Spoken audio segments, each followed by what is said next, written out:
أعوذ بالله من الشيطان الرجيم. بسم الله الرحمن الرحيم. الرحمن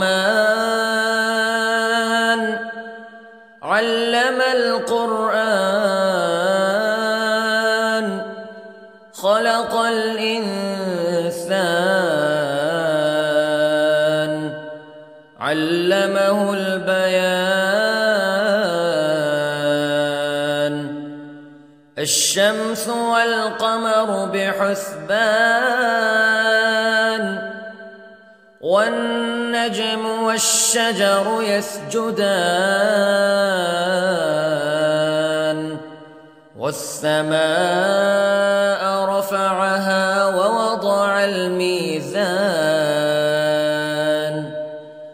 ألا تطغوا في الميزان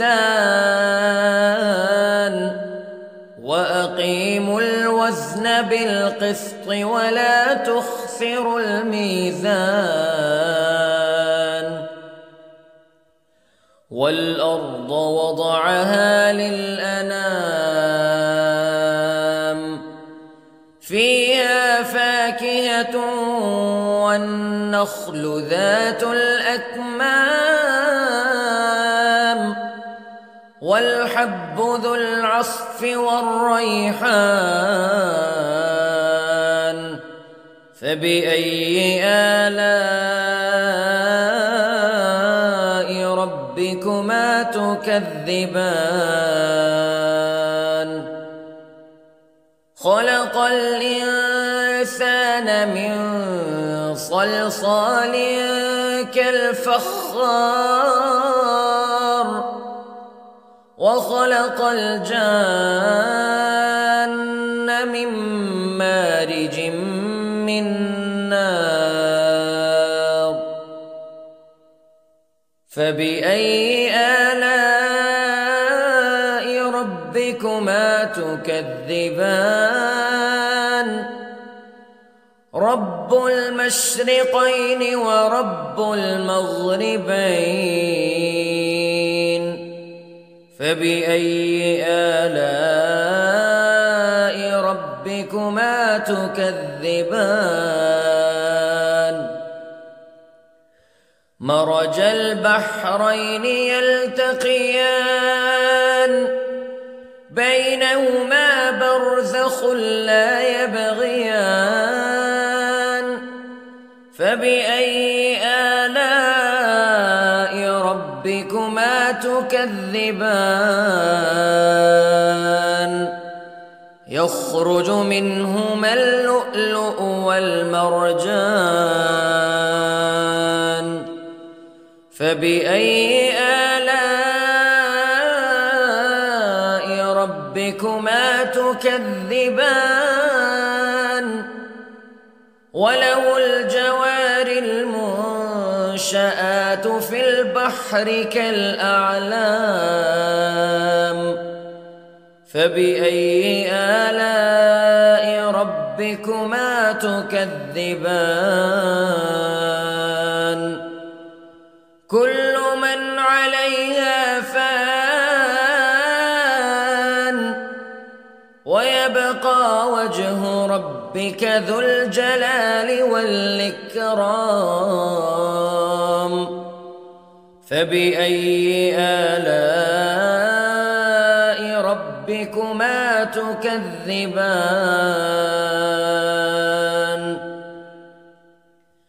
يسأله من في السماوات والأرض كل يوم هو في شأن فبأي آلاء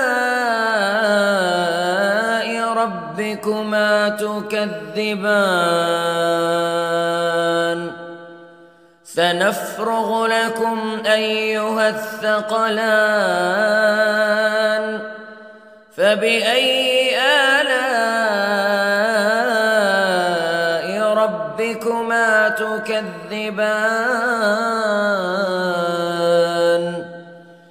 يا معشر الجن والإنس استطعتم أن تنفذوا من أقطار السماوات والأرض فانفذوا لا تنفذون إلا بسلطان فبأي آلاء ربكما تكذبان يرسل عليكما شواظ من نار ونحاس فلا تنتصران فبأي آلاء ربكما تكذبان فإذا انشقت السماء فكانت وردة كالدهان فبأي آلاء ربكما تكذبان فيومئذ لا يسأل عن ذنبه إنس ولا جان فبأي آلاء ربكما تكذبان يعرف المجرمون بسيماهم فيؤخذ بالنواصي والأقدام فبأي آلاء ربكما تكذبان هذه جهنم التي يكذب بها المجرمون يطوفون بينها وبين حميم آن فبأي آلاء ربكما تكذبان ولمن خاف مقام ربه جنتان فبأي آلاء ربكما تكذبان ذواتا أفنان فبأي آلاء ربكما تكذبان فيهما عينان تجريان فبأي آلاء ربكما تكذبان فيهما من كل فاكهة زوجان فبأي آلاء ربكما تكذبان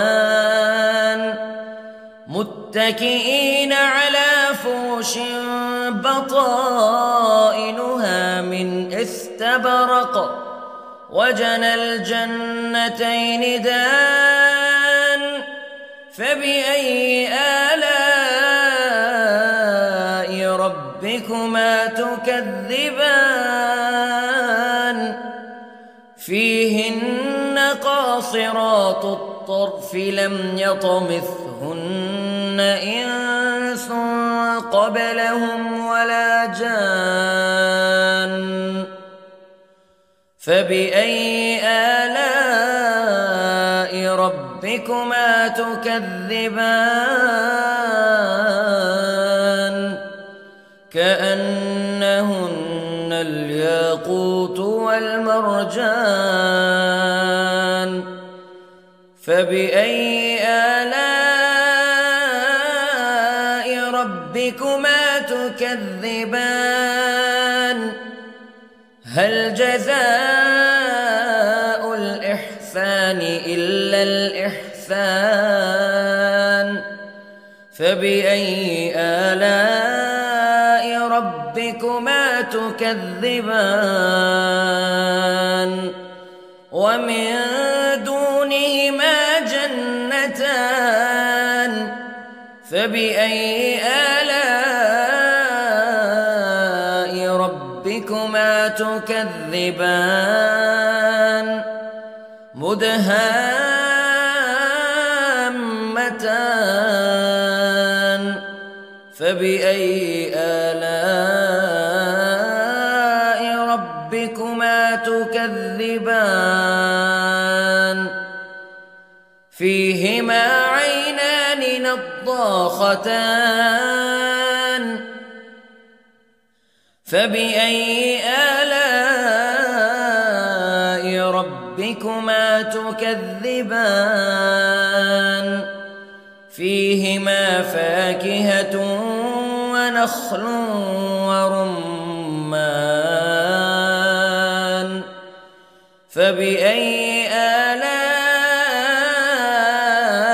ربكما تكذبان فيهن خيرات حسان فبأي آلاء ربكما تكذبان حور مقصورات في الخيام فبأي آلاء ربكما تكذبان لم يطمثهن إنس قبلهم ولا جان فبأي آلاء ربكما تكذبان متكئين على رفرف خضر وعبقري حسان فبأي آلاء ربكما تكذبان تبارك اسم ربك ذي الجلال والإكرام